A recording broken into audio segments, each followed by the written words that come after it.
Okay, got it. Yellow.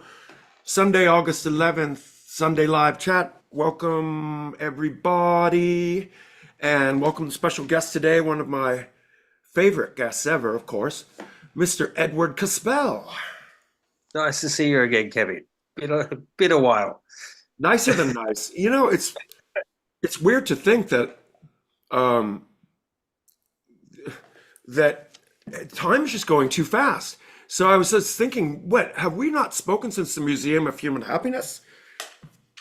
Was that when it was? I don't, yeah, I think maybe we chatted at the end of the tour briefly with everybody, but or maybe we did a mark. Anyways, welcome back. It's great to see you again. And what are you up to? Yeah, a lot of recording at the moment. You're busy. With the new dedicated Pink Dots album is about 80% finished. We have all the songs. We've got all the um, you know, Metropolis will release it in January, and just waiting for the very last parts. We know how it's pretty much going to sound, but it's just these last little elements just to finish it off. And the parallel with it, we're doing another chemical play school at 2024. So, and Did you that's not also just, like about 80% finished. So it's like kind of a very, very intense time. you said something a second ago before we went live that this may be the trippiest chemical play school yet. That is the intention. Are these all like a recently composed material, or are you culling from all the ages? Oh no, this is all new. All new. Yeah, completely. Everything is new material. It was like the new album was quite a difficult one to make in some ways because we were all really like museum. We thought it's a little bit of a peak for us. So we just how we had this kind of thing of like, how do we mash this? But it's different. It's very different actually to museum. It's like jams out quite a bit here and there, but it really I'm really very, very happy with it, I must say. How is it different in the way you made the album in any way? Um, I suppose that museum was made during the pandemic. Yeah. There was no possibility of like face-to-face contact at all during museum. It was just all like basically I'd get some material together, I'd send it on sort of like through the internet to Eric and to Phil at the time, and see what came back. This time, Randall's been here and Eric has been here, so we Oh, actually good. could do some like recording together, which was like very, very nice to do that. So it did make quite a difference. That's excellent. So do you guys get together at your place and do that? Yeah. I mean, we haven't had all three of us doing it together, but like Randall, for instance, has really added a lot of to what we're doing right now. Like he's sending like lots of ideas through, and they're great, brilliant ideas. And that a lot of that is going into the chemical play school, and it's like yeah, I'm just thoroughly enjoying the experience. It's like a yeah, like a new step for us, like almost like a turning the page in many ways. And I guess Randall must feel a little more comfortable now that he's done a tour, being a pink dot, and being sort of having that headspace on, that helmet on, that thinking cap on. Has his style in the songs that he's like presenting or contributing to changed at all since Orbit Service at all? I think it's totally different in many ways. It's very much, I think, writing ideas geared very much towards the dots, and like basically he'll send me like a little snapshot of something that can turn into something much bigger, and I'll listen to it and analyze all the parts. Then I'll sort of like make a kind of a template, like I think, well, this arrangement can turn into a song, and I flesh it out. Then Eric gets involved and sort of like he sort of like takes it in his direction, and it kind of it's a nice way of doing things. It's like you don't know where it's going to go, but you also know when it's there. It's just that it has to have that kind of feeling. It's Yeah. hard to explain. There's a thing that makes it the pink dots. Couldn't be solo. It couldn't be any other thing. It has, the pink dots does have its own mark, but it's an intuitive thing rather than something that's blatantly obvious. But it's intuitive to all three members of the band, really. Yeah, and I don't know. I've been around the magic when it's coming together, and it's very inspiring. I mean, it doesn't happen being now, that we've gone through a lot of years. I mean, the magic that happens upon the gathering doesn't seem to be happening all the time with a lot of people. It's like when you see the magic or you feel it, it's very obvious. And you've had so many different generations of pink dots, and it's good to see that with the people like Eric and Randall really understand sort of the whole sort of history of everything. And so, but it's also interesting to see a new dimension in that sense as well. See where you But go. they're putting so much into it. Yeah, I love that, to have this input, like it's really steady input, sort of like coming from them, and it's exciting for me, I must say.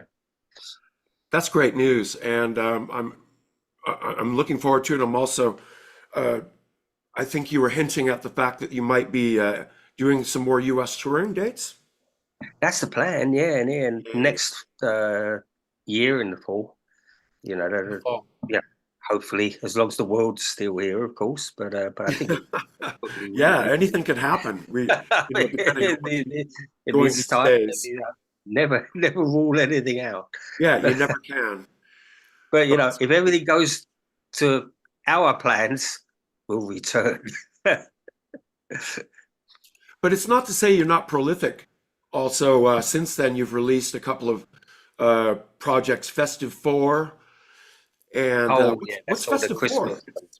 That's It's a, like the Christmas and Halloween releases gathered together in one place. And yeah, so like because I was really, the last Halloween one was a very intense release in a way, like very dark, like genuinely very dark. Whereas the Christmas one was actually kind of like a little bit about Alistair out there, and oh, Alistair. I just met Alistair, Alistair a second ago. Alistair the puppy. He's not a puppy, though, is he? No, he's 3 years old. three. That's good. That qualifies still. Yeah. Oh, he acts like a puppy. Who did the artwork on this? It's brilliant. Oh, that's me actually. I did that one. Edward, I've always said you're a multi-talented fellow. It doesn't surprise me a bit. It kind of is reminiscent of the textural feel that I got when as we were talking about chemical play school and stuff. The things Definitely. you used to hand make those and always appreciated. Yeah, okay, a Christmas album. That's always interesting. And what is a Carrington event? Is that a solo Edward record? Yeah, that was one. When did I do that? That was was it this year? And it might have been earlier this year, I think. Yeah. I lose count, to be honest. But yeah, seriously, I think it was earlier this year. What is Yeah. a Carrington event? A Carrington event, it was kind of like a huge a solar flare that happened back in the 19th century. Can't remember what they called it, a Carrington event, but they reckoned if such a similar event would happen now, like basically the internet will be down for months everywhere, things would stop. It was like it will be like really a a very serious.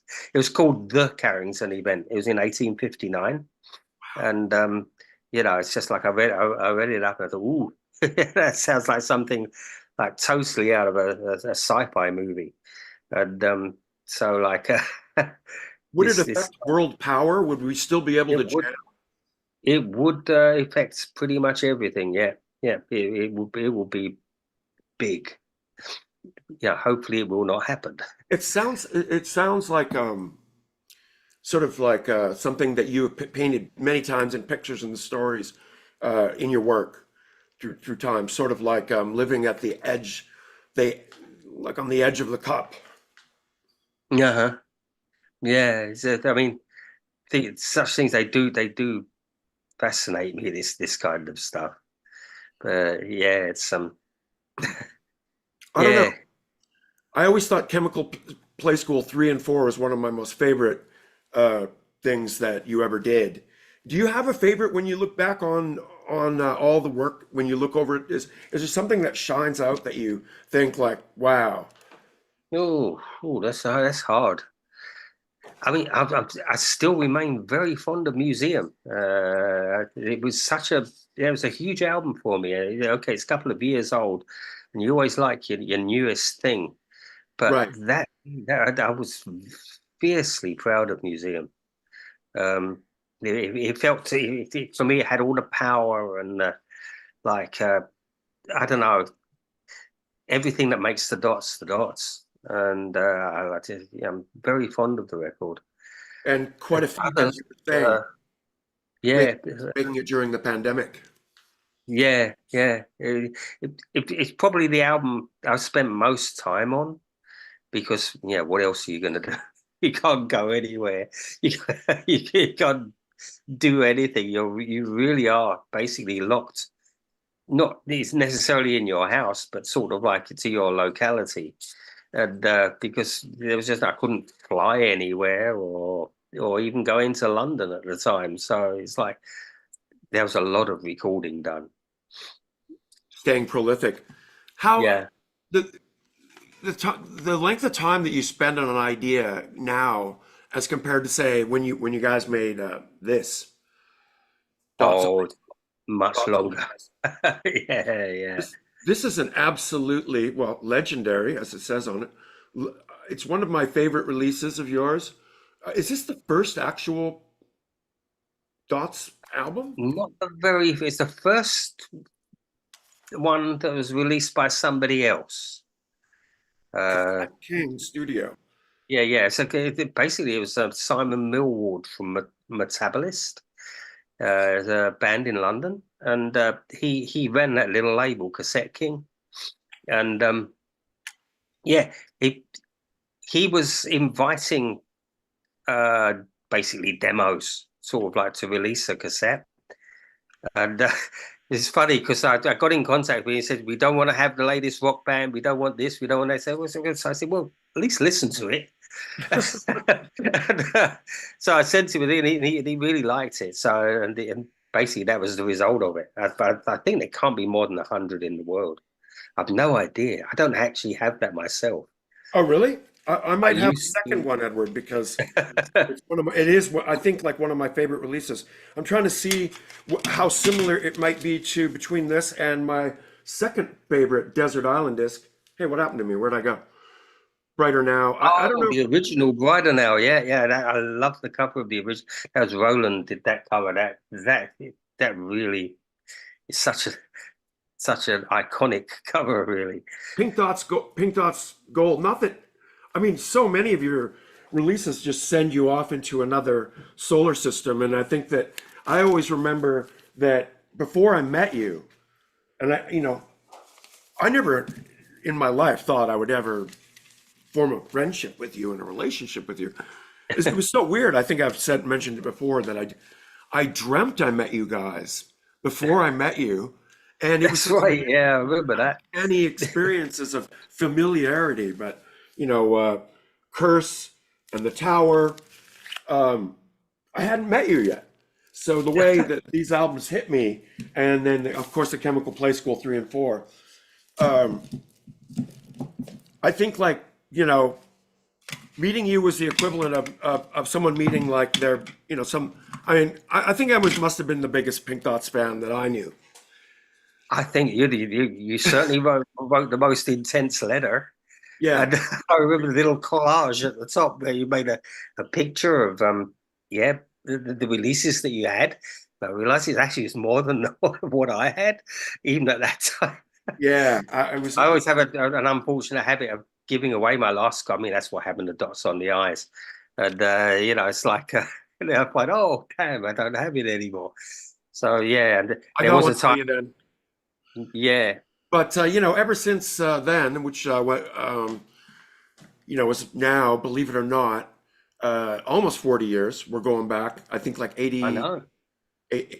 Yeah, I mean, certainly I was corresponding with you after the phone call that introduced us, and then from there we've had a very long look how God, I'm actually looking up so young there. I mean, of I course, this is in know. 1986 in Amsterdam, but like to witness like everything that you've accomplished and done along the way is quite mind-boggling, and that you still stay as prolific as you do. What is the formula or the recipe to stay so prolific? I said there isn't really a formula. It's just that you just have to do it. You know this, Kevin. You have the same thing. I mean, you release quite a bit. You're always working on stuff. It's because it's what we do, isn't it? It's like, what else could we do? You know, it's it's like you can't. It's not you can't throw a switch and like sort of. I don't have a relax switch, but in a way, I don't even want a relax switch because it keeps the mind very alert and fresh, and I like it that way. But there isn't much you know chance to experience silence through it all because there's always something playing up there. I don't know if it's too personal to say, but like during our relationship and the times that I've known you, I think I've suffered probably my greatest grief. Like not from you or knowing you, but while knowing you. And so Yeah. in a lot of ways, sometimes when I listen to your lyrics and I listen to your music, I almost feel like in some ways you're able to touch and reference people's feelings when they were going through something intense, whatever it might be. And I wonder how many people could relate to that, because sometimes it feels like you're speaking about a particular situation that may be applicable exactly to what I'm thinking. Well, it is a case of like tuning in. I mean, you know, our lives basically interact. So, like, I feel a friend going through something really bad. I feel it to a big point myself, and you know, you, the way to deal with it is to write about it and to, you know, put it out there. You know, it can be not directly personal and it can take in other elements, the lyrics that I write, but they're very much born out of what I go through, what I see, friends I have, because we live in this world, and living in this world that goes with the territory, basically. I always thought that at first, when we were able to share the musical experience together as a Tear Garden, that I thought like at that time I remember it being a discovery that you were opening my mind to music all the time that I had never heard yet. And so it was like almost like you're ripping a seed off of something and just exposing my brain and my mind to things that I felt like I, it's just kind of like you were the captain, and I was on the receiving end of so many things, and that I attribute to you and the experience. And in a lot of ways, when we made the Last Man to Fly, I feel like that was the culmination of like so much discussion and listening and so much inspiration that was like related to, say, listening to Faust or listening to CAnt or listening to and discussing like Stockhausen or like some of the things uh, the white noise or some of like the things that you were so like Brain Ticket, which just was like so inspirational in the end. And then being able to get to the point where we were able to express this musically together, um, was was incredible. But I think that I found that when we finished The Last Man to Fly, I think it was around 1992, wasn't it? It, I think it was. Was it not or 90? Was it Maybe 90, 91? even 91. think it was 91. Yeah, I remember because that. must have been 91 because it was after we did it after a US tour, I remember, and we didn't tour US in 92. It was definitely 91. Right. It's actually the funnest album I ever. To this day, no album was more fun Yeah, to record same. than Last Man to Fly. Because it was the most magical of times. And when we Yeah, think back on it, you can just it's like it was the perfect storm, as they it say. it was perfect, and like I don't think I've ever laughed so much during. Yeah, So I think it was about a month we spent in Vancouver recording that. It was just a joyful time. absolutely idyllic. And I don't know, the whole experience and everything carried on has, really carried on. And then one of the most tragic things of all was losing Dwayne in Yeah, yeah. 1995. And thankfully to you guys were touring, and I don't know where did you get the idea to say, let's pick up Kevin and take him to Mexico? Because you're one of my best friends, so I just like the idea, and But everybody it really was liked insane that. because, you have no idea. I was saying, like, you've been in my life through times where I'm absolutely going through my greatest challenges. Well, this was like a time when I wasn't really saying how I was feeling, but how you guys came along and swept me away, and off we went to Mexico and had this just experience of where we're able to completely get outside of like ourselves. And by the way, yeah, these episodes are available to watch on Patreon here. But I always thought that Oh, that's really great. um, if we're gonna make an album and you're gonna be together with a friend, like the last album was about you opening the door and exposing at least us, Dwayne, myself, to a musical adventure that culminated in us making music. But now I know you've spoken about it a lot in your music too, about spirits and about people's passing on, passing by, passing over. But there was something really magical to me about some of the experiences here. They had us climb to these magical places and ended up, going to the pyramids. By the way, I've heard that you can't climb these pyramids anymore. Really? Yeah, it's the Oh, thing that's surprising. in Teotihuacan. And I remember that this was kind of like the preparation for where we were about to go and start recording To Be an Angel Blind, The Crippled Soul Divide. And I kind of remember, like I would like to say I was kind of in shock at a certain point at this time. And I really value having these videos that I can look back and say, well, gee, this is how part of the healing, It's part of the healing process. I know that's exactly what I was about to say. Yeah. it was like literally just a couple months after it happened, and it was like Vancouver was pretty bleak. And so there was a bit of a period here where I thought like it would take a miracle for me to like step outside of this in my mind. And you guys provided that. But not only that, but I think that you were saying something to me about the inspiration of lyrics and how you came about like writing the inspirations for a lot of the tracks for To Be an Angel Blind.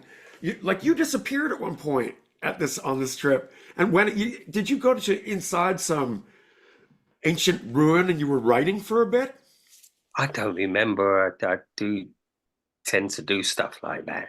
You had told me at the time that because I was like, hey, where did Edward go? And then you went and penned something, and I was like, oh, that's brilliant. So when it comes to when the thought comes to mind, something must have hit you. What were you? Oh, you have to, yeah, you have to get it down. Like, of course, it was a lot more primitive then. We didn't have the phones and the instant ways of conveying an idea to sort of like, getting it solid.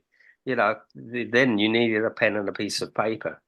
And but I always did go around with a pen and a piece of paper and actually a recording Walkman as well, sort of just in case a musical idea sort of flashed through my head. I've just always done it because if they visit you, they're going to fly away just as fast. In some ways, I do wonder if we actually write anything ourselves at all, or is it just simply thrown at us, sort of like, and it's like use it or lose it. Well, And that's brilliant. I just don't want to lose it. I was kind of like always wondering how it happens for lyrical. I mean, obviously we fiddle around with our fingers when we're playing music and our ears, but when it's coming to you, does it ever just directly come to you, something that's like, oh my God, I better write what's being said? Oh yeah, absolutely, yeah, absolutely. It's like, do not lose this.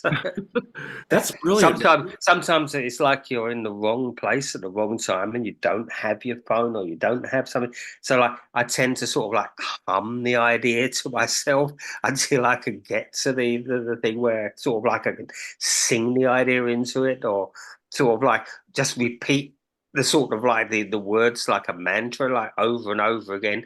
Not out loud, but in my head, just so I can get to the point where I can write it down. And it's like, as soon as it's down, it's like, I'll return to that, and because, yeah, they say they come from outside. You don't know when they're going to come. It's not you know, you're just basically the tool of something like a lot bigger than you.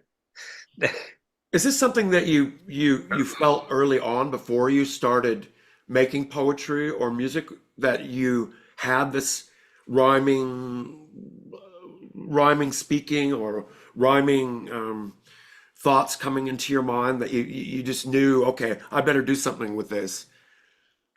I guess there was never sort of like a definitive moment, really. It just was something that, I mean, I guess I did write poems when I was like very young, like around 13, 14. Like some of the earliest Pink Dots lyrics actually go back to that time because I had a book of like very old poems. And on like that very, very first Chemical Play School and Only Dreaming Things, some of those lyrics come from when I was indeed 13, 14 years old. Wow. But I didn't write for quite a while. It was just like, but something was like nestling inside of me, which just says, look, either you can take this path where you just do a fairly regular job, or you can sort of you do what you've always wanted to do, which is to actually make. Because obviously I listened to a lot of music, but I wasn't actually making it for a while. And then sort of like when the Pink Dots began, the floodgates opened basically. Wow. And it gave you the reason why or how or the answers as to where this all should go. Yeah, there was a reason. Yeah, I had a reason. There would have, I wasn't going to write something that just ended up in a drawer somewhere or some old, notebook that nobody else but me would read, and even I probably wouldn't read it. Did anybody encourage you at some certain point to be like, you must do this? Or was it just something that you felt that just like came together on its own, or like-minded individuals? I think it was just, yeah. Nobody ever said, "Oh, you must do this." In fact, Or somebody that recognized your writings or heard you or some said, hey, you should be. during the course of the Pink Dots itself, Yeah, yeah, for sure. I mean, it's like I get a lot of people, saying very nice things about what I do, and I really appreciate that. But at the very beginning, I can't say that was the case. In fact, because I had a regular job and I would talk about it, people used to actually, in a way, laugh at it a bit, which was like a bit, I found quite sad. Uh, but, that's goes with the territory. The marriage of two different worlds like that doesn't always work out. that's crazy because like being a drummer at first and then a keyboard player, I'm always attracted to listening more to musical arrangements and so on. And I never really tune into lyrical concepts unless they strike me hard and speaking to me. And you're one of the strongest entities on the earth for that. So you have a gift that I don't know how you do it, but as I said, I've said before many times that uh, you know, when once I start hearing a song, all the lyrics will come to me, and I love that. And making this album, I think there's a lot of really, really strong moments like that with "To Be an Angel Blind." I mean, it was really crazy. As we headed back to Vancouver, we we were in a situation where we didn't have Mushroom Studios anymore. As a matter of fact, we kind of had this Yeah, I remember that. unbelievably strange office building. It was like, yeah, it's high up, wasn't it? Eighth floor. Quite a few, yeah, quite a few floors up. I remember. And like when I think back on it, it seems almost completely unlogical that it should have even been happened because it was an office building. And I start thinking about like a lot of the album was obviously jammed live with drums, bass, amps, and the whole bit. It was, there's no way that we weren't, we should have had a noise complaint. Put it that way. I remember we jammed a lot. We did. On Angel Blind. Some of it didn't actually see the light of day as well. I remember there's like one Pink Dot song. It became later called Our Dominion, but there was a Tear Garden version of Our Dominion, which in a way it went on too long. Let's be honest. I think it was about 12 minutes long or something, and we didn't really know what to do with it, but there were a lot of words and we just didn't know how to develop it, so that stayed in the can, I remember. But it's crazy to think that this is 30 years next year. That is incredible. I mean, like, where again is the time going?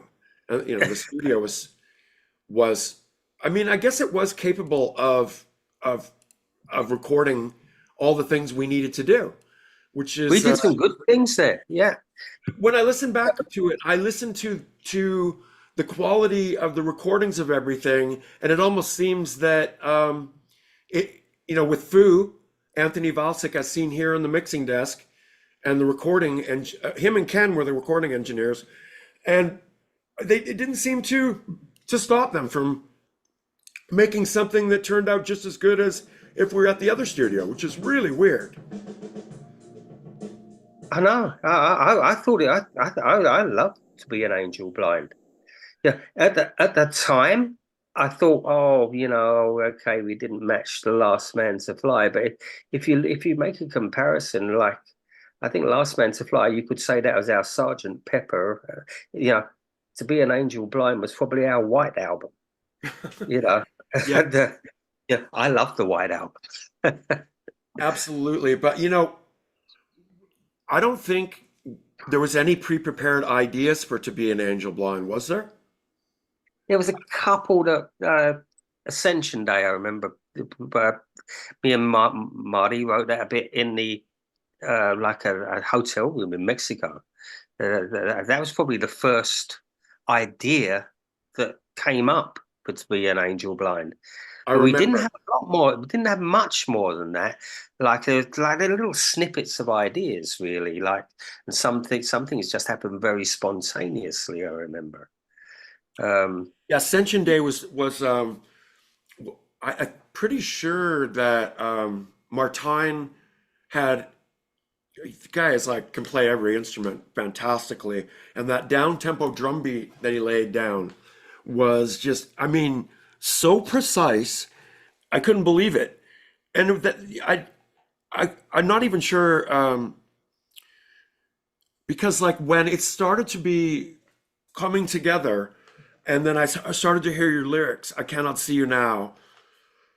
It's not fair. It's just the way things are. I was really thinking, and it's probably typical of anybody in a painful moment going through trouble, that I was thinking, this is all about Dwayne, but it's probably not all about Dwayne. But I was almost like holding back tears when I was hearing Peggy Lee's cello, or that's lovely what she did. Yeah. Your words and everything. It was just like almost like, okay, we've had the experience, we've had the healing possibility, and now we're going to start expressing it. Much different than Last Man to Fly, and that we're expressing our inspiration. Now I feel like, well, at least for me, I was like, we're letting go of our, we're It's a letting go of very these sad materials. album, An Yes, Angel Blind. But I mean, in many ways, I think it is as good as Last Man to Fly. It's just a very different atmosphere, you know. I, for me, to be honest, it's a more personal album to me than Last Man to Fly. In that, if I listen to it, there's pretty much almost a guarantee that I can tie back my feelings, and then like on certain songs, actually, get really teary-eyed. And Yeah, yeah, it's in a good way because I think that like the way you speak and how eloquent everything is, and what the way you touch on feelings, it might not be that what you're speaking about, but I was so majorly affected by the things that you were saying, and it was just amazing. I love that. I wish that all the lyrics were on the album, but if you listen to the song, and I already know, it's funny, as I was saying, when your lyrics come along, I already know them before they're there. But to see how sometimes, I guess you supplied these written lyrics or you've written these down, but sometimes you stroll around the way it's written. It's not exactly, but it's brilliant to see that, the idea is not actually that long, but the things that you say and express on this is just enough. Oh, thanks, Kelly. Appreciate What's that. is okay, it might be too much to ask, but is there any direct inspiration behind the lyrics? Is in a way, it's a mood. It's like a melancholy mood, really. I can't say more than that. Like sometimes you just feel very lonely and very melancholic, but I just let it flow. Really, is yeah. There's a lot. I mean, I think we were all going through quite a bit of sadness, but what you were going through was just, I mean, the album straight after The Process for you, wasn't it? I seem to remember. Yeah, it was a time Which of is a trauma. great album, I must say. It was a time of thank you. It's a time of trauma, and there was multiple traumas like from I all over know. the place. The disintegration of friendships, the disintegration of everything that we knew before in Vancouver, which was the setting, so to speak. Like, because everything got so horribly horrible place, and then obviously the world of drugs came in and just wiped everything away, pretty much everything that we had built up for years. But you know, the setting, it was like an apocalyptic setting in the sense that there we were in an office building with the whole city around us, building on music, and for me it was like, oh, it was so surreal. And with a cast of characters including Phil the Silverman, Ryan Moore.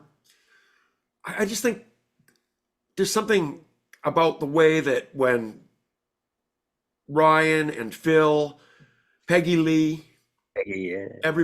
Peggy Lee was so good on the album. I can't even express. Nils, we have Nils on the album. That's a great picture of Niels, actually. I like His, that. yeah. I mean, God, Martine. I always thought that, Martine is like some Paul McCartney gifted type guy. Yeah, yeah. Like he, He's such a when, talented guy. like on the second song, We the People, when I listen to it, it's like it has the perfect guitar effects. It's like the 70s television sci-fi psych theme type sounds. Just absolutely perfection. He really had the ear. Mark. Mark, everybody that was in there, Ken, Foo, and of course Frank. For Right. sure, can you believe all of us were there? Oh, and Chris Peterson, of course. Ah, All of us were there for this recording. I think I saw Tom from Copyright was there too, which that's right. Yeah, because I know Ryan was a big friend of Tom, wasn't he? I yeah, seem to. I'm not too sure what Tom played. He's credited on the album with playing something, but I I don't know what that is. I don't remember. It must have been guitar on something, but yeah, Tom from Copyright, aka Slow. and Tom Anselmi. Yeah, it was like this place where the magic could happen in the office building. But I always thought that, at least for me, anyways, the perfect scenario for me to play drums to was with Ryan on bass and Martin on guitar. If you got a jam going and you started hearing what was going down, like things like "We the People" was definitely just the recording of a live jam, and maybe some basic editing or gone down like that. But I absolutely think that Oh, there's more. Was it Judgment Hour? That was like that as well. I seem to remember. I think most Like of the album had to jamming, and we jammed. Most of that album is jammed out, and basically it's Fu I mean, he's a master editor basically. Fu always was one of the greatest editors. I mean, basically, he was the guy that basically brought back or brought together like the last bits of Last Rites and really important guy as far as like his hand as far as like the finishing of what our albums really was all about. Very talented dude. I know it's one of the hardest things to master, like the editing. You know, it's like after all these years, I still think that like it's something that I've got to perfect myself. But he learned that pretty early, I would say. Connie says hello to Al. Hi, Connie. Yeah, Connie. Yes, yes. Mommy is here. The revolution came and they blew it. They made a hole 3 centuries deep and filled it. I mean, I love it. I in some weird way, I get a feeling. Hey, I get a strong feeling about like when you were at Teotihuacan or these ancient places that obviously were a huge ancient civilization that passed. Did you ever get that feeling about a civilization past? And that's what kind of like I'm also feeling a bit of. Yeah, well, I remember like our hosts also filled us in a bit about the history of the place, and it was pretty. Yeah, you're that's a mysterious place, basically. I thought You're walking over a very shadowy history there because you don't really know so much about this, but I remember they took us to this mountain village to Postan, and that's where we picked up some of the instruments that Nils ended up playing on the album, the flutes and stuff. But I uh-huh. had no idea that they had intended, when they were walking us up this street, that they were going to take us all the way up to the hilltop here, and we were going to hike it. But they didn't tell us really that. Do you remember that? That's insane. Look at I don't think I'd manage it now. I definitely couldn't do that now. There was some, crazy, crazy inspiring things like playing in around a pyramid with lava. Oh, I remember that. I'll never forget that show. I remember someone tried to pull me off the stage as well, which that would have been really a disaster. Yeah, not in a mean way. They were like there was a huge crowd. I remember. I think it's the biggest crowd we ever played in front It of. was like 2,500 people or something Yeah, like that. yeah, It was that's like right. But about insanely big. 900, only 900 of them paid. I remember that. Most of them sort of like just kind of crept in through the undergrowth. And No, I but yeah, remember that this hill, this climb up to the top of to Postland was something that, I mean, 30 years ago, I mean, we're half our age. I started thinking about this. This is exactly half my life ago. I know. Yeah, it's incredible. It really was. Do you remember the margaritas on the first night? Yeah, yeah, with Stephen Brown from Tuxedo Moon there. Stephen, yeah, Yeah. yeah. He lives in Mexico now. So, It it's this completely different place. Oh, there's the lava field with the pyramids. But yeah, no, it must be a completely different place though, I can imagine. Um, when you think about the changes that a place can have in 30 years, like I can imagine it must not be, much the same. I actually I don't know. The one thing I do know is you can't climb the pyramids. So that surprises me. Yeah, it makes me a little sad as well, to be honest, because it's like one of those things. Uh, yeah, that in a way, everybody should try. If they're there, it's the thing to do, isn't it? Get to the top, you know. Absolutely.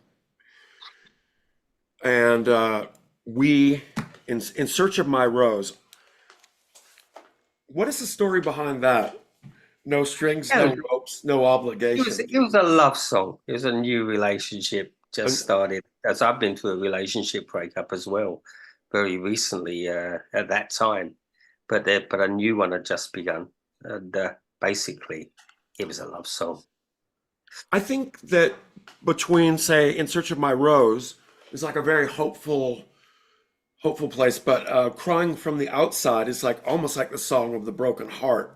Like Oh yeah, yeah. As I that. say, there was a lot going on in my life as well, and there was a lot I had to get out there. Extremely touching.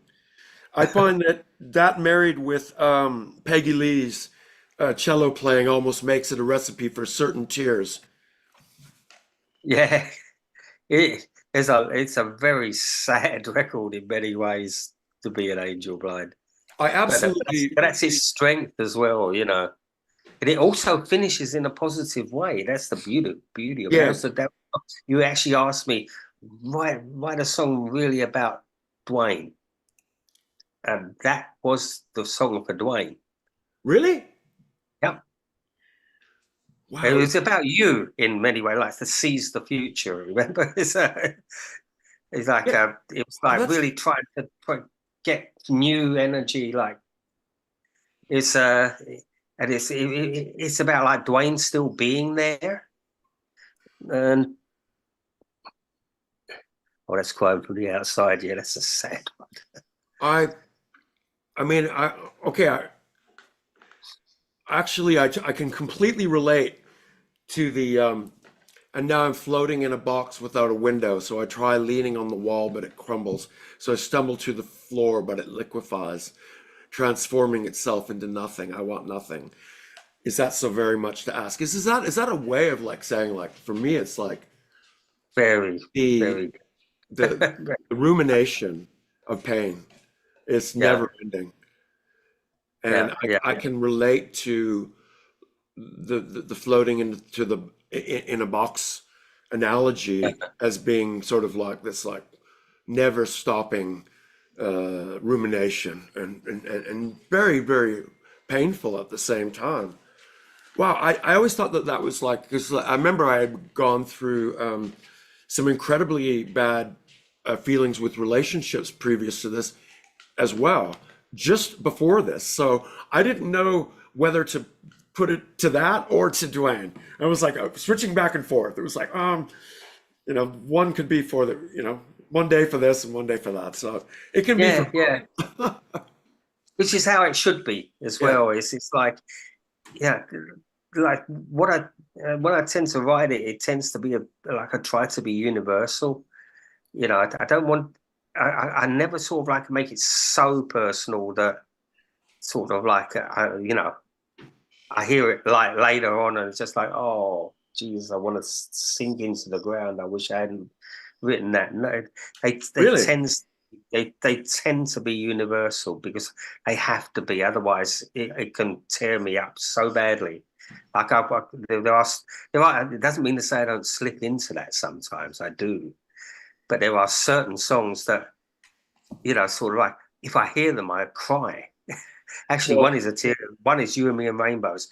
I cannot listen to that without kind of like wanting to cry. which part? Everything I own is in the corner of your room.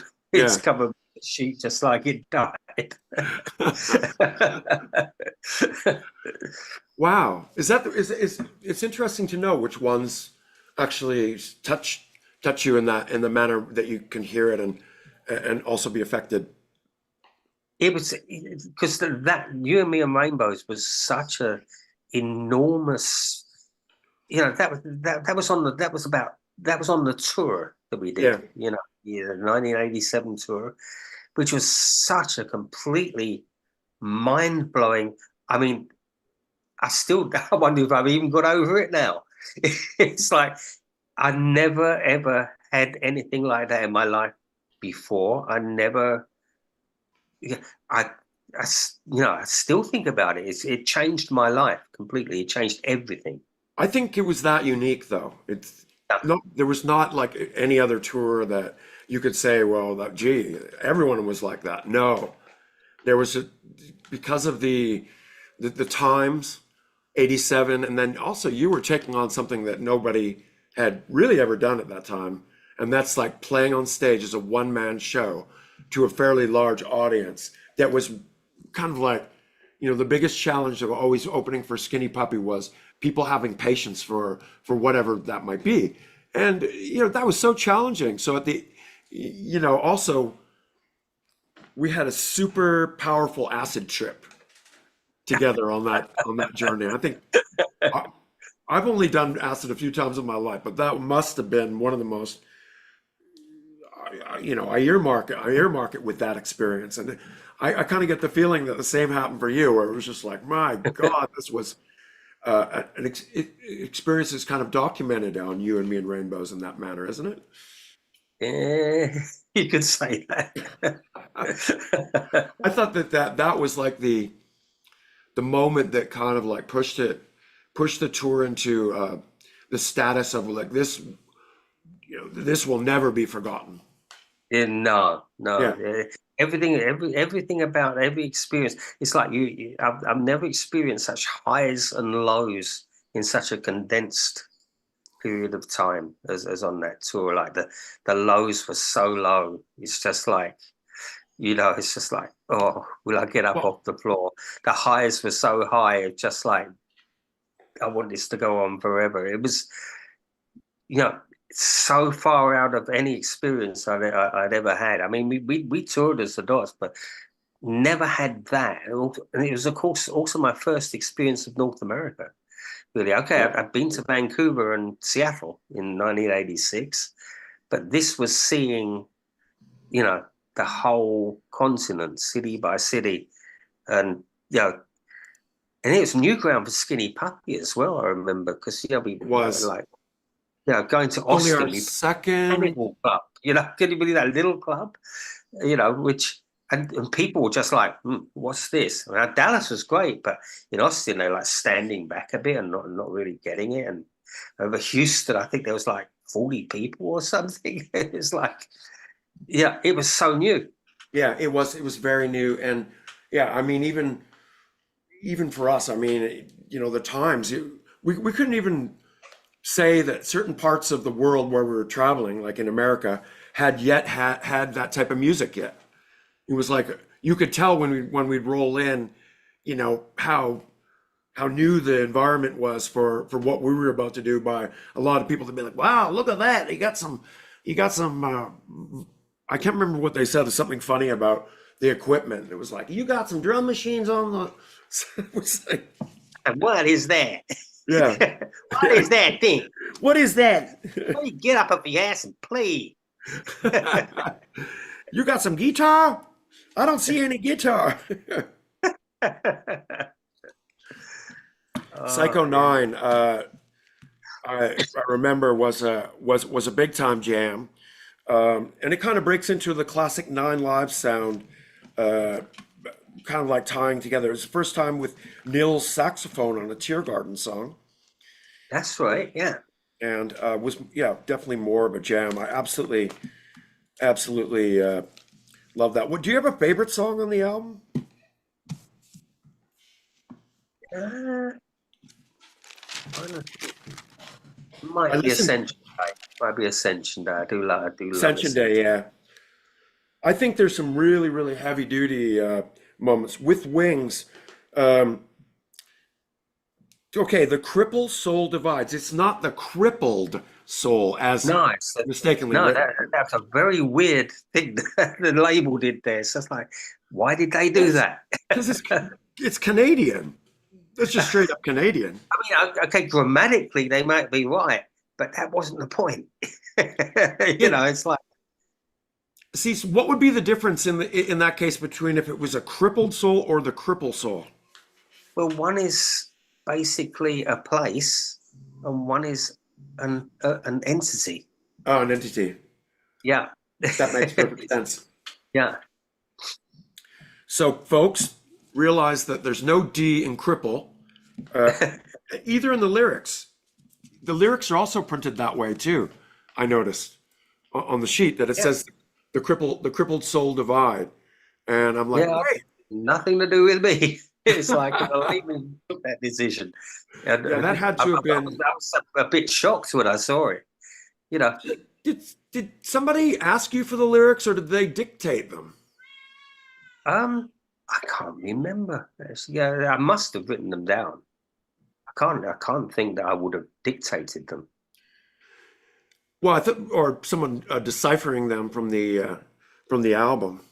But yeah, there it is again. The crippled soul divides, Oh yeah, yeah, indeed, and then indeed. again You're at the end, and the crippled soul unites. It should say the crippled soul, right? yeah. It should be with no Crippled D. soul. Yeah, somebody has actually probably proofread it and said, "No, it needs a D." With Wings is another song where I just cannot help but think that I feel the inspiration once again of the pyramids and the ancient lost no one knows where they went society. I don't know Yeah. why. It's Well, I mean, it was an incredible, in terms of like what it did for the senses, and that Mexico trip was huge. Like who of us had been? Was it your first time in Mexico? It's my certainly only mine. time. My only time in Mexico. It's the only time I've ever been. Oh, I just I'd like to loved go that back. that whole trip. Have you guys been back? I've been back. I played a second show there solo. Just a few years later. Again, Carlos arranged it, which was also nice. I remember, Yeah, and thanks. we went to like traveling south to Oaxaca, Oh, and nice. took a bus over the mountain to Puerto Angel, which is on the coast, and it was like basically we took like I was with my wife at the time. We took the local bus, and it's like this really old bus, like like literally you thought, is this ever going to get to the top of the mountain? And it's just, I thought, yeah, of course it would. They do this all the time. We got to the top of the mountain, and what did we see coming the other way? A bus that had broken down. Ah, It's like, oh, and people milling around there. But the bus did get there. did, And did you there's, perform in Mexico City again or also Oaxaca?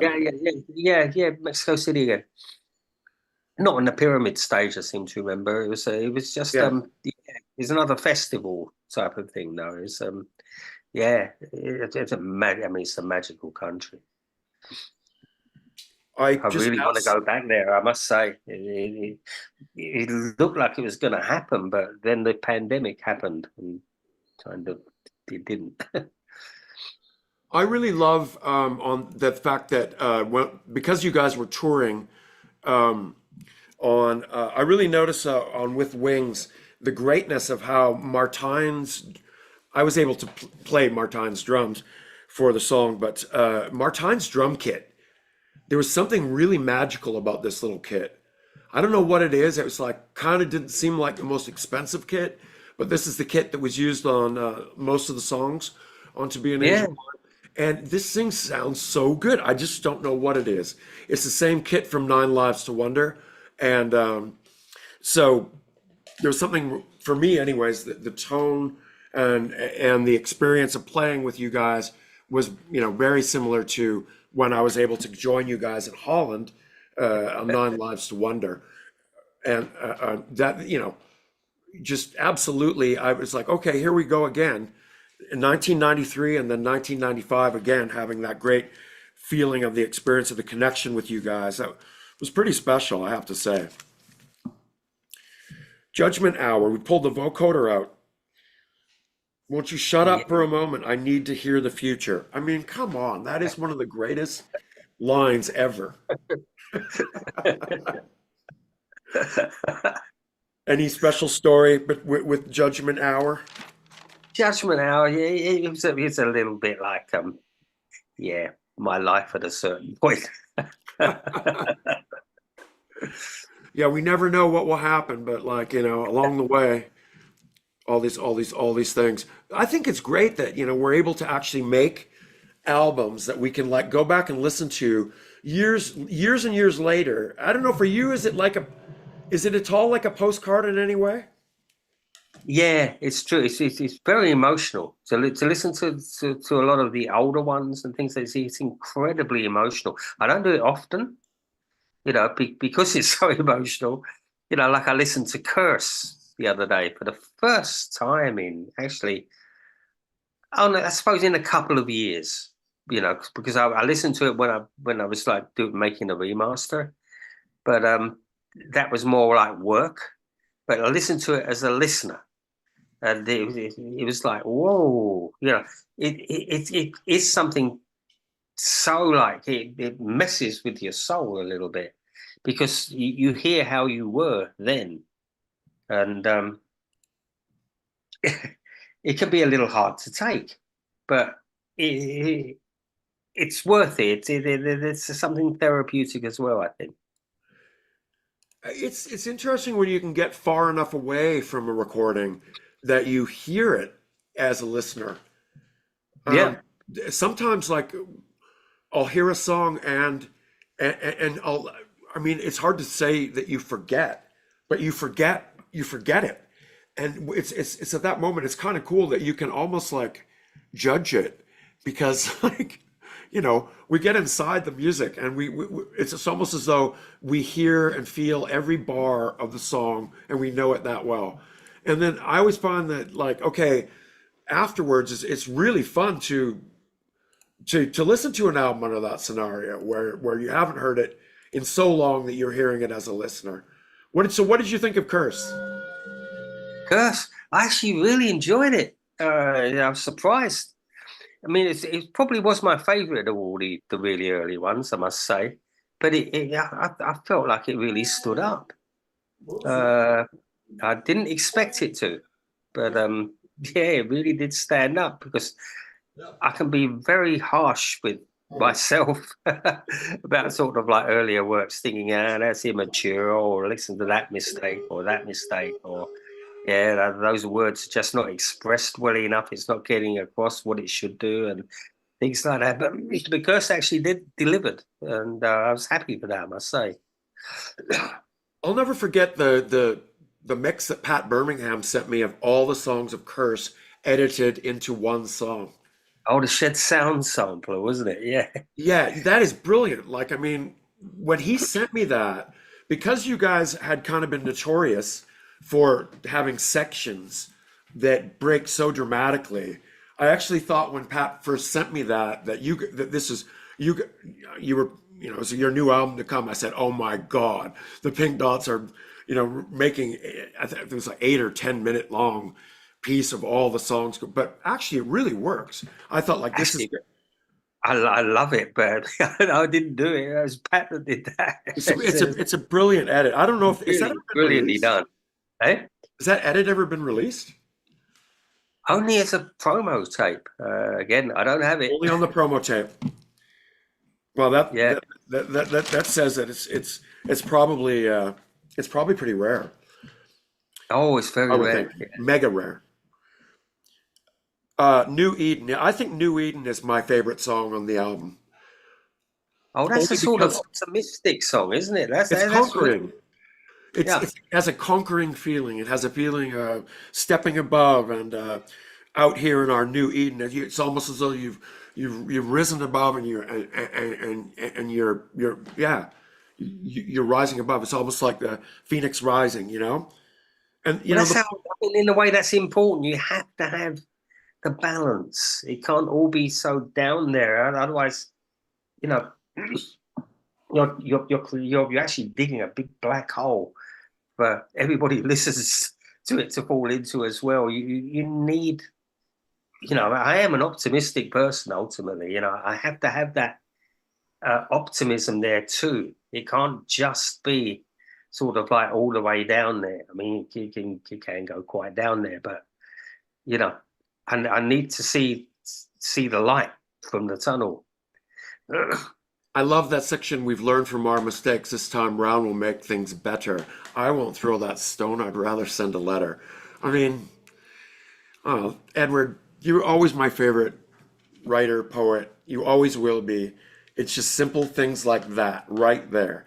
So New Eden, just to me, has the spirit also of those flutes that we found that we showed at the beginning with us playing on the street. How that has That's that kind of like uh, the feeling of the magical flutes and everything. Someone's child sang at the very end too. I can't remember whose that was though. God. Do you remember? I Someone had a brand can't. new baby newborn, and at the end they're like singing along with the melody, but I can't remember who it is. Might Uh, have been Nils's, maybe. I wish I could remember. Cannot remember. It's like I don't think it's Calix. No, Calix is probably a bit young for that they would song. have been there at the time when we Oh, were it's recording. oh right, yeah, that came So into the studio. who's? Yeah, Oh, well, I guess it will be a mystery. Tasteless, Mr. Ryan Moore, the dub specialist. I think that was the first time when Drumosaurus came around, but there's something about the sound of the bass from Ryan was always like, being that the fact that he was inducted by a group of Rastafarians at the age of 13, and then sort no, of humbly sort of moved along with his whole all the experiences he had. But when he would bring something, it always had this like feel between somewhere between dub and can, some sort of mixture between psych and dub, and it was like the perfect line there with I Tasteless. know, totally. I mean, Ryan is such a good musician as well. I mean, he's Incredible. such an excellent musician, And most people an don't know. excellent songwriter as well. I've got to say. Yeah, He has it's basically almost retired from songwriting altogether and is now like restoring old churches in I know. Nijmegen. Did you find Yeah, it a little funny almost that Ryan came from the Vancouver crew, met from the Tear Garden, joined the Pink Dots, and now lives in Nijmegen, speaks fluent Dutch, and is restoring old churches? That almost seems I like know. I know. It's incredible. uncanny. I ran into Ryan last year.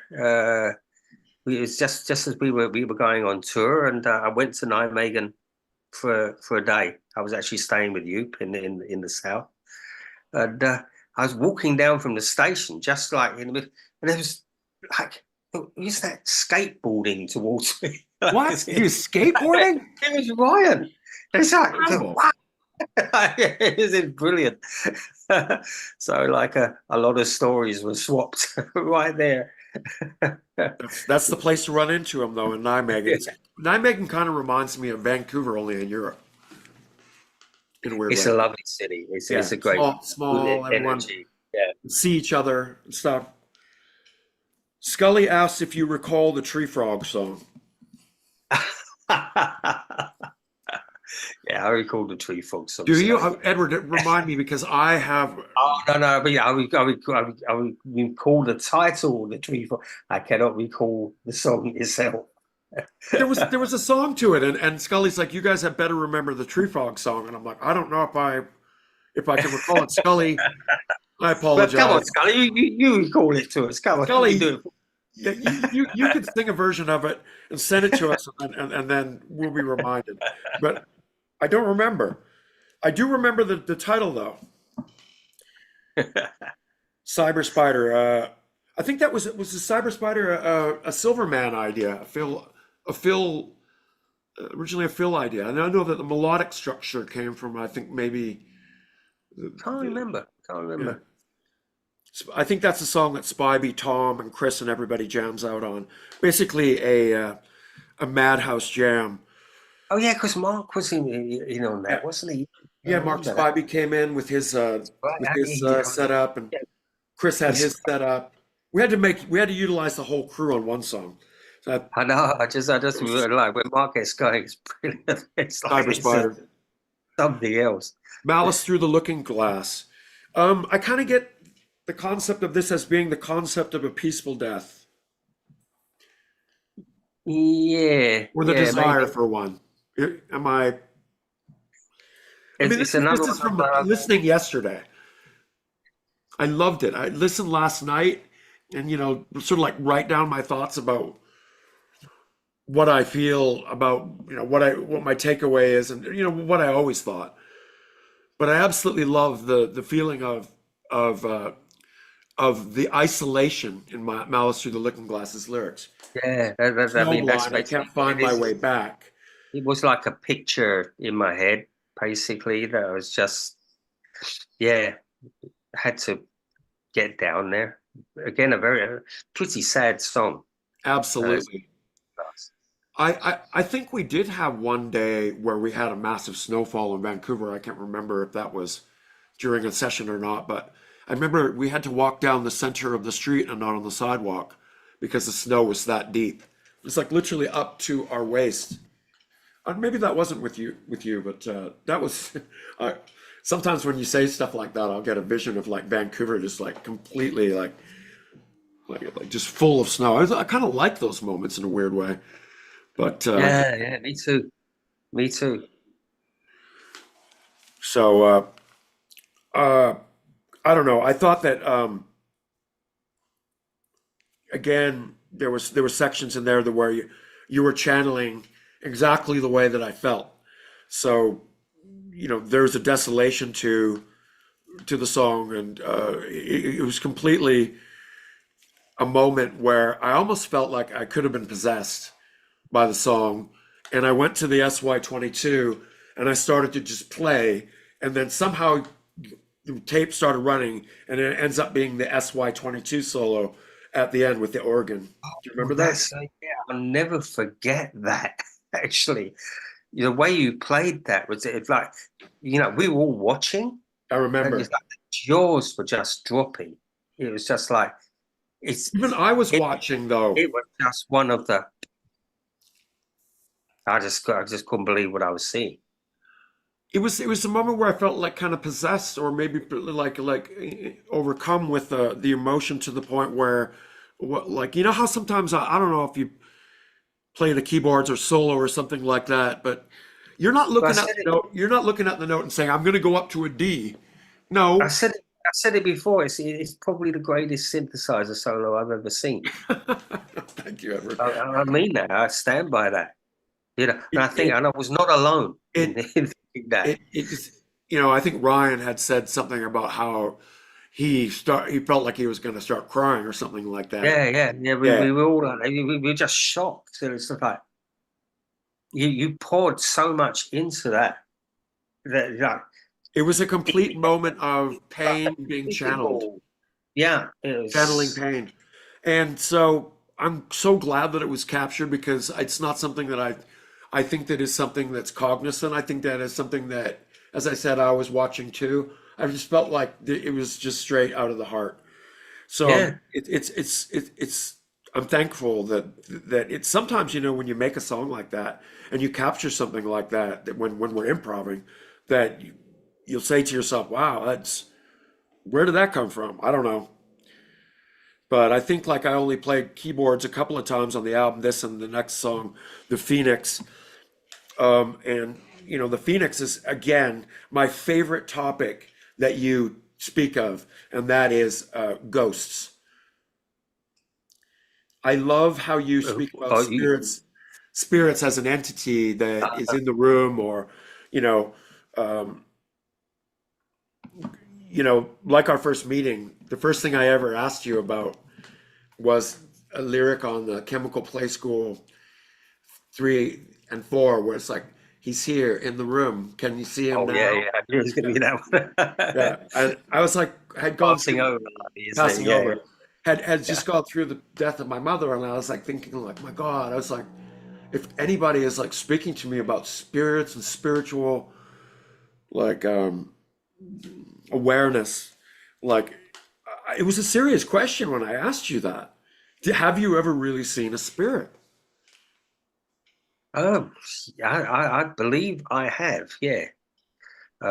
I've been now. I do not remember this, but I was told by my mum. I mean, I've had quite a few experiences along this, but actually seeing a spirit. I was told by my mum that I ran out to sort of like see my grandfather when I was, a little toddler because I saw him in the garden.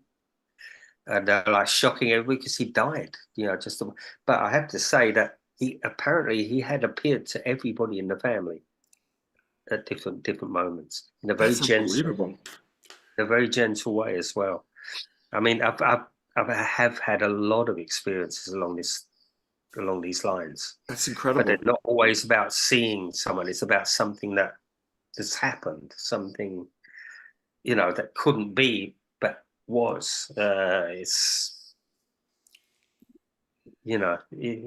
I guess yeah. It does build quite a belief in that realm, basically. When Fisherman died, we were sitting out by his grave, and I happened I was playing the Ryuichi Sakamoto little piano thing, and I'd had it right there on the grass, and it was so beautiful that I was like literally in tears. And Rihanna came out. She's like, "Are you okay?" And she came and sat down. I said, "Listen to this."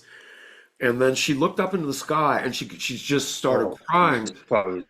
And we saw this cloud.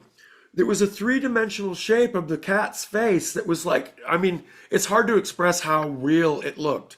But I looked up, and it wasn't as though I had to even like imagine it. It was like I looked up, and almost like I was like looking directly at his face. And so we just both burst into tears and realized, okay, that there was no other clouds in the sky. It was just like this magical formation that came together, and so that was the most physical form, something that I saw appear. I've had that, the feeling of spirits and stuff like that, but that really said it to me. I mean, with the cat. I mean, this is a story that I'll never forget.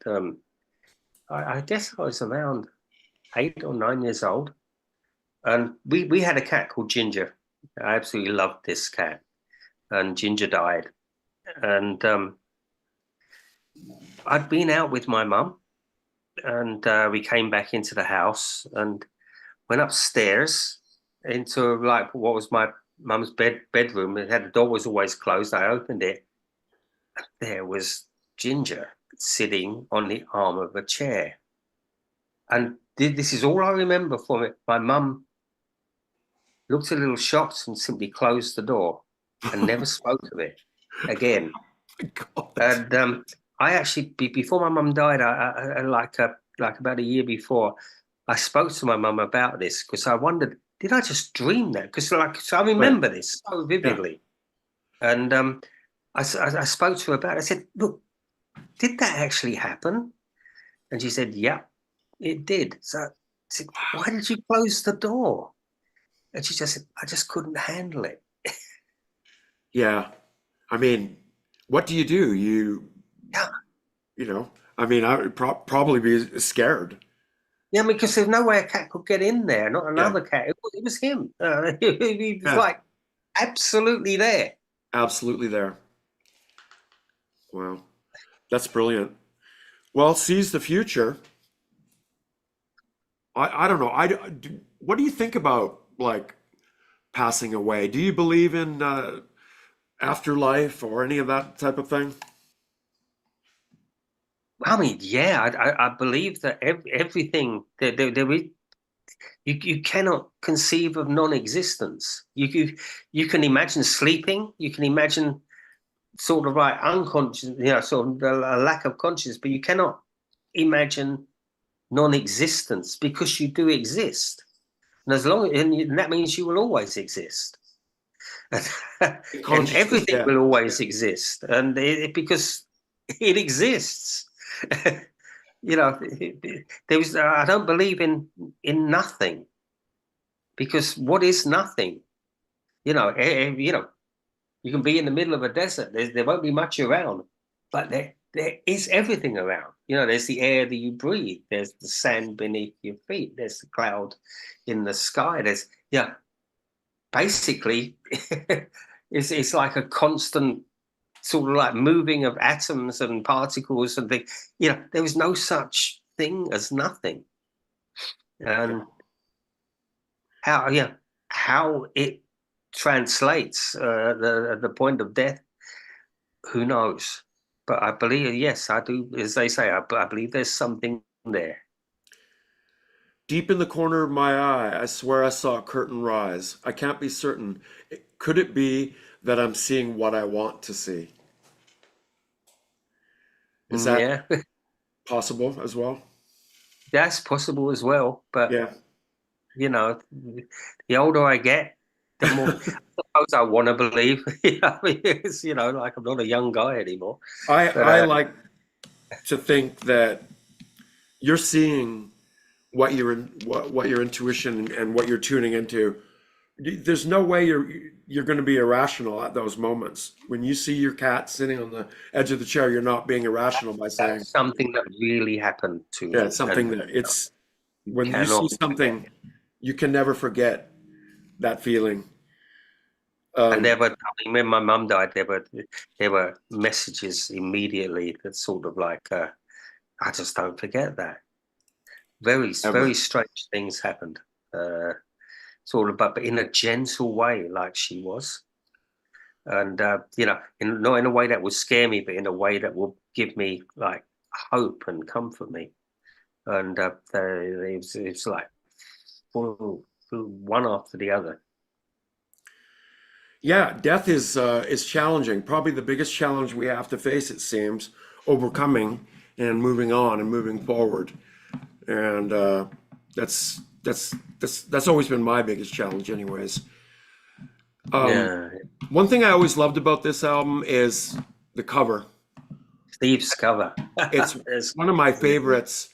And, it's so cool that somehow you organized Babs Santini, aka Mr. Steven Stapleton, to make this cover. How did that come about? Oh, Steve's an old friend, lovely guy, and what a talented man.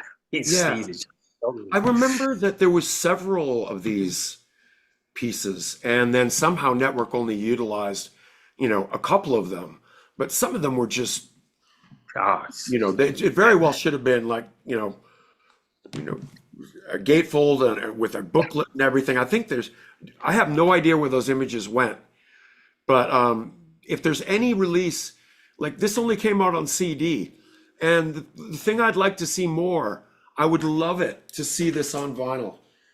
So I'm like me too. pushing. I'm trying to get it. Artifact was able to do some magic earlier. I'm hoping for some magic for this, but I would love to hold this on vinyl. There's been a whole theme of like people praying for Last Man to Fly And on Last Man vinyl. to Fly, yeah. The pair Yeah, would be a glorious experience. I mean, especially.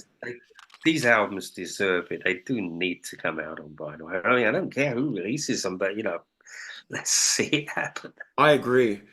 Um, Yeah. I think that out of all the releases that I've made, I've never wanted something to be more on vinyl than those two albums that we've just talked about. Yeah. It's Yeah. just kind of like the essential whole in everything. The Just whole. made. Yeah. So let's thanks so much for spending the time with me today. But let's quickly let's see. We got some questions here for you from the Patreon community, if that's all right. Yeah, of course. Let's see here. Schuler Brundage, 3 albums in 1996 had an everlasting impression on my life. I was 19 at the time. Download Skinny Puppy and Tear Garden to be an Angel Blind. Was this not Nils' first appearance on a Tear Garden album? Yes. Second, it's a trip. What was the influence to create this one? Oh, I think we've been going over that. Oh, I think we went through it, didn't we? It's so off the wall and it works. And then at 4 minutes long, it goes in. I think there was one. No, maybe it is. One section. Maybe it is the. Yeah, Malice Through the Looking Glass has again a very Doors inspired section. I thought it's like the middle break comes and does like a tom roll. We build up and boom. That was totally dedicated to the Doors from my perspective, anyways. Yeah, I mean, I think we were all very much into the Doors at that time. Oh, absolutely. I mean, it's a great band. With Wings, that is one cool song. Love the trippy, spaced out sound and Edward's story monologue on top of that. Martin and Ryan are so cool with the vibe and the drums. This is why I would love to see a Tear Garden tour. A lot of people want that. We've got to get this together before. Yeah, no. I mean, people sort of like come out with walking sticks. Yeah, We can always bang the sticks on we could always some play the instruments. walking. Thanks for the question, Ryan Lampton. Hey, Edward, when's the next LPTD tour? Could you please bring Patrick Q with you? Yeah. Somebody else would love to see Paganini back. You guys did tour, you and Patrick, with Amanda Palmer. That was pretty awesome. Any more Oh yeah. out of that? That's right. The thing is, the Dots is just such a very tight unit at the moment. It's not like, nothing against Patrick at all, but it is very, very much like the three people on stage and you off of it. It's very hard to bring in guests on the road. For sure. You know, and also once, to be honest, these days, like such an incredibly tight budget. It's like, Absolutely. able to survive. You fully have to consider that. Yeah, that way, yeah. I mean, if you've got a three-piece and a sound man, Yeah, because we have to travel in the smallest vehicle we can actually manage, and just to make just to make it break even, basically. And that is not easy, let me tell you. That the amount of dedication, Edward, you have put in through your career, and especially now at our age that we're at, that you're still wanting and able to do this is just a testament to your dedication as an artist. Oh, I love to do it. I don't have any intention of stopping. Yeah, why should we, right? Yeah, because I mean, it's what we do. Jason Hilton, I always wish to ask Edward's favorite authors and which poems are most inspirational. Ooh, my favorite authors. Harlan Ellison was huge to me as an author. I really like Kurt Vonnegut. Robert Sheckley, he makes me laugh, like absolutely brilliant author. Robert Silverberg. I mean, I like those classic sci-fi writers. Basically, they are my favorites. Do you have in terms of poetry? I guess probably my favorite was Dylan Thomas. Oh wow! Yeah, I loved his poetry. Is that the one that, I mean, do you think that there's one that inspired you the most? Did it inspire me? In a way, the writers, the novelists inspired me more. I can't say I was inspired, my poetry was inspired by other poets, because maybe a little Leonard Cohen here and there, because I think he was a genius as a poet, but for sure, I would not pretend to be anywhere close to that man. I say you've carved your own unique path, most certainly. Well, also, what was your favorite vocal effects mic? Mic? I just use favorite microphone. It's just any microphone will do. Yeah. Can we use a special one? I've got a Neumann here, but not an expensive Neumann. I've got the cheapest Neumann. Yeah. So it's like technically, in terms of like it's not one of those that cost thousands. It costs a few hundred. That's the one that I use. That for me, that's about as much as I can afford. But I do really like the mic, I must admit. I really do think I remember that we did rent a super nice mic to do your vocals, and I think it was a Neumann. It probably would be a Neumann. Do you remember? Don't remember it. It was probably a big mic on a stand. Yeah, I'm pretty sure that was essential. And maybe even we also rented possibly a compressor or something as well. Again, we had Fu and Ken engineering on that, and it's amazing that we actually were using the Mackie board, because it doesn't sound like that throughout. Great job on the engineering. Thanks, Jason. Richard Forrest, hi Edward. What can you tell us about the collected works of O.D. McUb? O.D. McUb. O.D. M.C.U.B. O.D. McUb. Odd McUb? I have no idea. Also, did you ever open for the Butthole Surfers? Yeah, I knew the Butthole Surfers. I met them a few times. Great guys, actually. I like the Butthole Surfers. You know, and Jeff came to see us when we played in Dallas in the early tours. That they So, were just the most. I remember that they were maybe even more intimidating back then than Skinny Puppy. They had this girl with like steel teeth that was quite often naked, and you oh know no, the double drummers. what a band, though! It was amazing. What a band! Yeah, Oh, I don't think I you mean, ever forget. they still sound great when you play them now. Love their music, must say. Nathan Ray, Tiergarten is still at the very top of my dream concert list. I hope you two can finally make this happen. Thank you, Nathan. Justin, Jason, Edward, do you typically write lyrics specifically for the music or pair up things you've already wrote? Um, varies. Sometimes they've written. Yeah, I mean, like some of the songs, like "Malice Through the Looking Glass," for instance, we were talking about. I remember that was actually written right there in the studio as we were recording. Um, uh, but it depends. I always have a kind of like I write a lot of poems, lyrics in between, before the music is there for them, and I often will reach for them. They never stay the same. They always get adapted, changed a little because you're working with music. But it's a bit of each, really.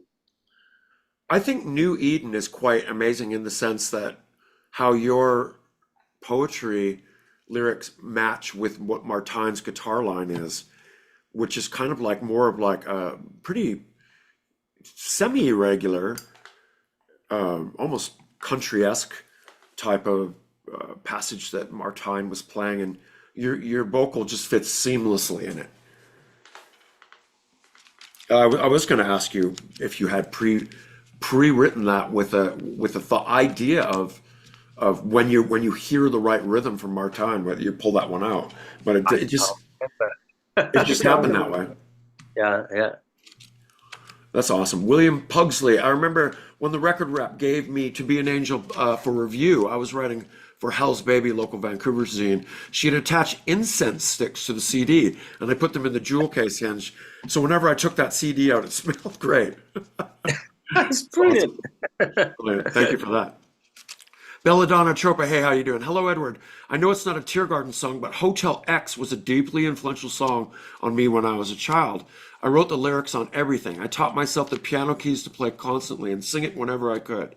It provided me a lot of inspiration. If you please, could you talk about the song's origin? Oh, very emotional song. For it's like one of those that makes me want to cry. Hotel X it was just a very. I mean, I can't really go into it, but it's just a very deeply personal song. Um, yeah. How many of the songs you think are deeply personal that you wouldn't want to go into detail about?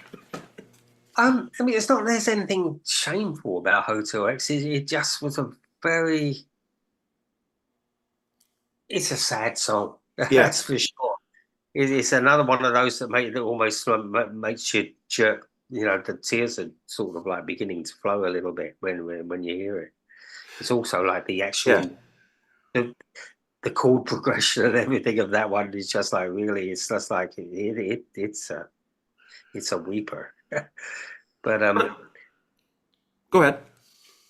how many? I don't know. I really can't tell. I mean, You what I know, mean is sometimes it they seems all like, they all have emotional resonance, like every single one of them to right. a point.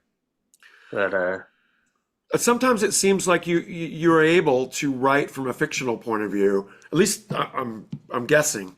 Nothing and all of the sadness of the experience had hopefully not to be all heartfelt or experienced along the way personally.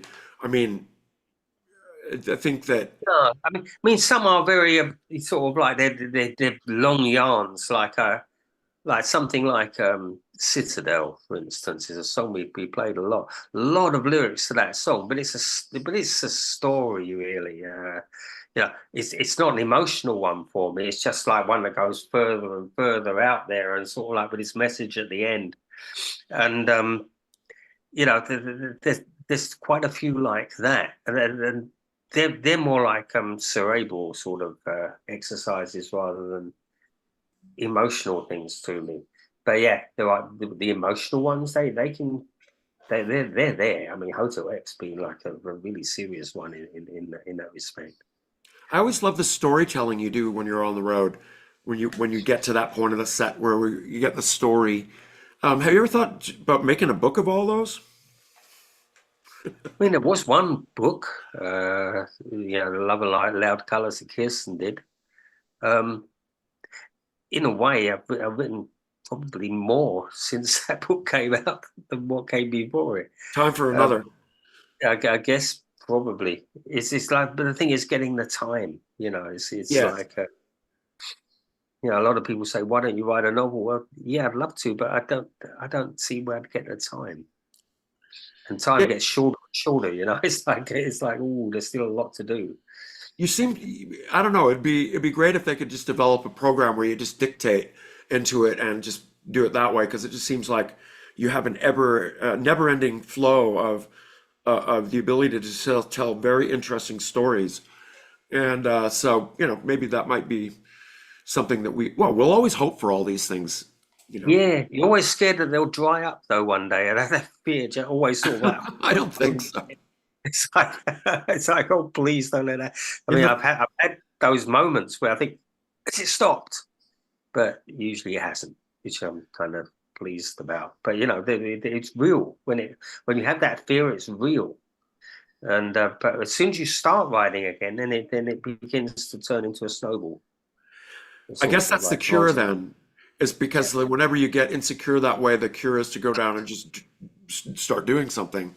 yeah, I find that to be after you haven't done it for a while, or just say you've made an album and gone on tour, and then you come back to the studio. It's like that's will be your most challenging moment, re-entering. yeah. Thank you for the question. Exit I, one of 30 from that Myrtle Beach show, was introduced to LPD in 1991, and after bought Golden Age and loved singing along with Edward, bought a Roland DR550. Was excited to hear that the same drum samples were available, also used on Skinny Puppy. Watched the Nine Lives to Wonder movie that Kevin mentioned, and saw an Art Multiverb 3 in the Simple Rack while recording. Same unit. Yeah, I think that was the only reverb. The multiverb. God, I forgot all about the The existence of Art the multiverb. Multiverb 3. Yeah, I remember those. I remember seeing it in the rack Was too. 90 as well. That was Yeah, around that maybe. time. I remember This that the rack was like consisted only about two things. it's incredible, isn't it? Pretty amazing though. Uh, Tim Gross, I've been a huge fan of both your work since the 80s. I'm curious about what Edward is currently using as far as gear and what maybe new gear he's excited about, if any. I mean, physical gear is a bit beyond me because I just can't really afford the synthesizers are very expensive now. The good ones, Yeah. they're way out of my league. I mean, I do use a lot of software, and I do try and make that software sound as basically human as I can with, a vast array of plugins, like a ridiculous array of plugins. But What was that? Did I I tend miss a to, did I miss a drop there for a name of gear that you said?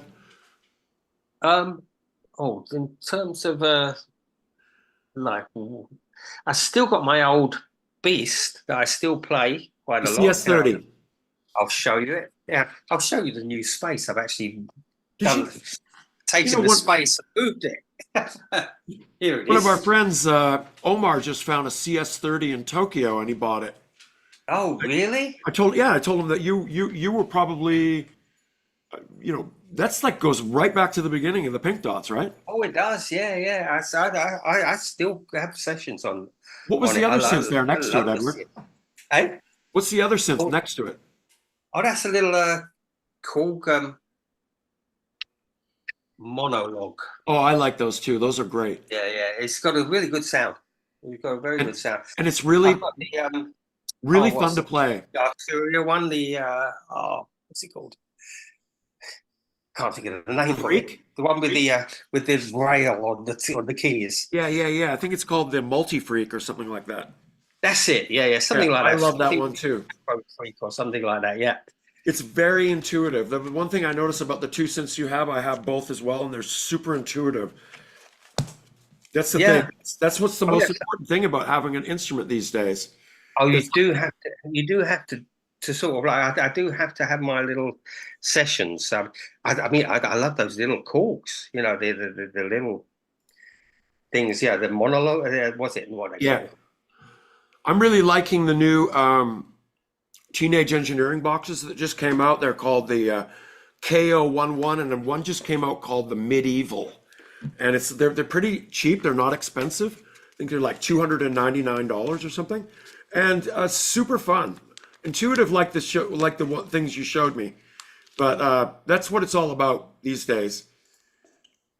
Yeah, I I like the little guys. You got to I have find, fun. That's what it's all yeah. about.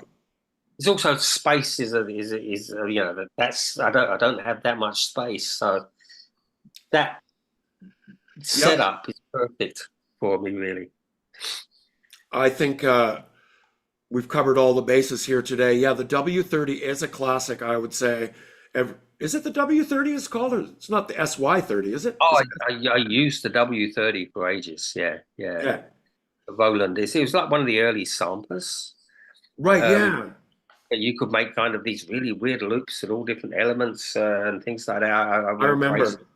Yeah, That was like the classic Edward beginning sound where when I think you had it when you first came over. yeah, yeah. Indeed, yeah. It was around that time. The W30. I had like phases with different synths, but at the moment, I guess what would I be using most at the moment? I use a variety of things at the moment, to be honest. Do you think Strange. that when you have a synthesizer that what you always reach for an effect that will go with that synth? Are you like a delay guy or a reverb guy, or is that Bit of something a that you typically convolution reach for? reverb. I like convolution reverb as a sort of like a special effect. Oh, Um, nice. yeah, I mean, I have in some ways, well, like how I work on the computer with it all is very similar to how I used to work in the very early days. Like I basically get everything to audio. I sort of like reduce everything to 8 tracks, and I mix those 8 tracks, like basically rendering all the way through. And because that's what I know, and it is exactly what I used to do back in the days of the early cassettes. And in a way, I guess what is possible is, I, what I have is capable of far more, but it will take so much time to learn it. I wouldn't have time to actually write the music. So I just stick to these old methods, but I'm always exploring like some new fancy plugins, sort of like let's see what that does. And like I mean I'm just fascinated by the I, I weirdest plugins that are I around at love the that moment. you're still doing basically what you've always done, despite technology growing. It hasn't changed the greatness of what you do. I still think you're one of the greatest collage artists that's ever existed. No, seriously, I mean that seriously. Your collages are like dream fodder. It's just absolutely the things that you just. I always wonder what sort of magic you have, and then I realize you're just like incredibly good at conceptually knowing where it should go. You know, the unimaginable. You seemingly are aware of what that avenue may provide. It's a bit like you know how you perceive a dream. There's like different things in like going on, like little layers and little sound things that happen once and things. That's how basically music is for me. It's just like the thing that happens once, and you think, why did that happen? But sort of like it doesn't repeat itself. It's everything has to develop. Every instrument has to develop. It's quite convoluted, but it sort of, I guess it works. Yeah. Always my favorite part of the Pink Dots was just the trip. There was all you all so good at presenting a song, and then oh my God, where are we going? you know, didn't have to, but quite often did. They just go off sideways, and just Yeah, brilliantly though. that's where it has to go. I mean, that's basically what we're actually That's really very actively my working favorite on. part of you guys, especially I remember the first time that I was like play some pink dots for some people, they'd be like looking and just marvel, like, what? Where are we going? And I was always so happy to hear any of your new stuff. I, I just think that you should just continue just exactly the way that you are. I mean, you obviously, you know, don't need to adapt to anything when you already know. So, you know, it's just for me, it's I been mean, like, it's you know, if I feel like I'm in control of the process, but sort of like not in control of the destination, that makes me very happy. You know, because I want a destination to shock me. If it doesn't shock me, then it's failed. You know, because so it has like, to you know, make an impression on you as well. basically, basically want sort of like that little bolt from up there you don't see coming to go. It's like, whoa, what happened there? And then you leave it. Yeah, because that's not you who did that. That's something else saying, you've got a big thumbs up from sort of like up there. Now you think, must be doing something right. And they just finish it off. Man, Then you just leave it that way. So I such wouldn't plan to write a lot of this stuff. such a pleasure, man, to experience. I can't wait for the Pink Dots new album and to see you guys on the tour. Even greater is a pleasure knowing you, and even greater being working with you. Yeah. I'm kind of spoiled, you know. So I'm grateful. Thank you so much for coming in today and chatting. And I always feel, as again I was saying, you speak to your closest friends, you always feel like a baby blanket has been wrapped around my shoulder. So thank you so much. Likewise. Yeah, absolutely. Thank thank you everybody on Patreon for your questions and for tuning in with your support. And just go online and check out Edward's Bandcamp, Legendary Pink Dots, and Edward KaSpel on Bandcamp. And also, seems like you announce most of your stuff on Facebook when it's coming up. So stay tuned with Edward Yeah, on Facebook. But Edward, have yourself a wonderful Sunday over there. All the I've best. almost finished here. It's like yeah, I think what time is Almost it? night, almost dinner Yeah, time there. Is it coming or up to night drink time? Have a yeah, nightcap. yeah. Say hi to the family and Nice. pet the Appreciate puppy it. and Oh, have yourself a good night. And by the way, I'm pretty sure I've got 3 or 4 Tear Garden ideas to send to you soon. send them on. Okay, Send them on. we'll see you shortly, but stay in touch and all the best. Yeah, you too, Kevin. Lovely to talk to you. See you Love you, later. Edward. See ya.